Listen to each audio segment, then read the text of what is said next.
चाहिँ अहिले चुम भ्यालीमा छु है। अनि त्यो खोजभन्दा उता चाहिँ चाइना हो है, टिबेट हो। देयर इज चाइना होइन, टिबेट हो। यहाँबाट चाहिँ चुम भ्यालीको गोर्खाको अन्तिम गाउँ।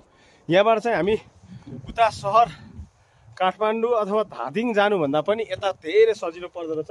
एउटा लुकेको गाउँ हेर्ने कथामा हाम्रो एकजना प्रकाशजी हुनुहुन्थ्यो पूर्वको, उहाँलाई यहाँबाटै धेरै पछि आफ्नो परिवारसँग भेटाएर लिएर जानु भएको थियो। त्यही ठाउँमा आएको छौँ हामी चाहिँ। जस काठमाडौँबाट आउँदाखेरि एकदम छोटो ट्रेक, 3 देखि 4 दिनको दिनमा पुगिने है।